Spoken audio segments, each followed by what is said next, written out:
Shortcut biryani recipe আপনাদের সাথে share করছি। মুরগির মাংসের ভিতর টক দই, লবণ, আদা, রসুন, জিরা, শুকনো মরিচ আর একটু চিনি বাটা দিয়ে দিচ্ছি। আর দিয়ে দিচ্ছি বিরিয়ানির মশলা, সাথে কেওড়া জল। আর আস্ত আলুগুলোকে ভালো করে হলুদ মাখিয়ে আর সামান্য ফুড কালার অ্যাড করে ভালো করে ভেজে নিচ্ছি। লাল লাল করে ভাজা হয়ে গেলে সেই তেলের ভিতর ঘি দিয়ে দিচ্ছি। একে একে দিয়ে দিব ডালডা দিলে কিন্তু বিরিয়ানির আসল স্মেলটা পাওয়া যায়, তো আপনারা দেওয়ার ট্রাই করবেন। ডালডাটা গলে আসলে তারপরে দিয়ে দিব তেজপাতা দেওয়ার পরে এবার আমরা পেঁয়াজ কুচি দিয়ে দিব।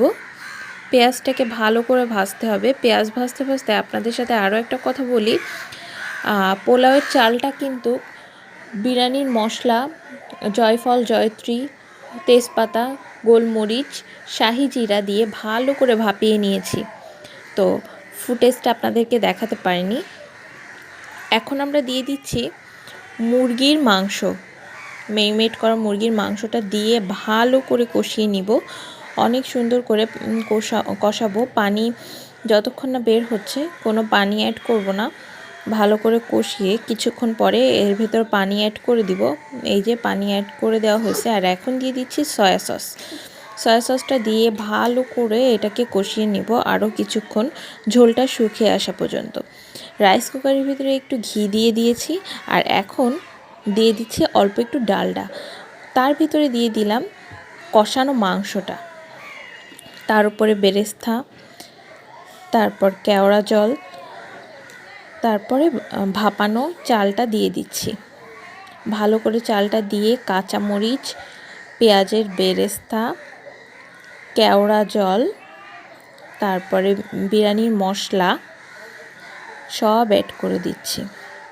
বিরিয়ানির মশলাটা অ্যাড করা হয়ে গেলে ঘি দিয়ে দিচ্ছি।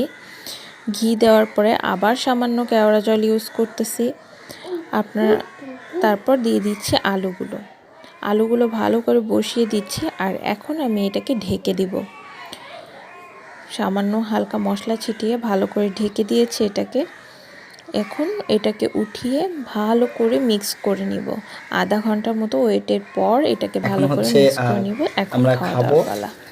তো অ্যাকচুয়ালি আপনারা দেখতে পাচ্ছেন যে দেখেন আলুটা কি সুন্দর হচ্ছে ভাবে মানে হয়ে গিয়েছে। হ্যাঁ, ভেতরের একদম চলে আসছে, কিন্তু জুসি হয়েছে। আর এত সুন্দর একটা স্মেল আসছে। মাংস তো একদম পুরা ছিঁড়ে যাচ্ছে।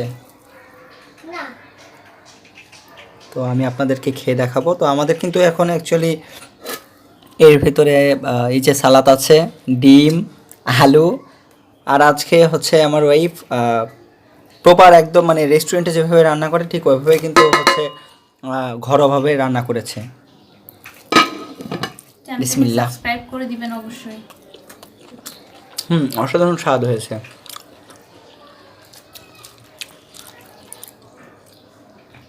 ওকে, ঠিক আছে।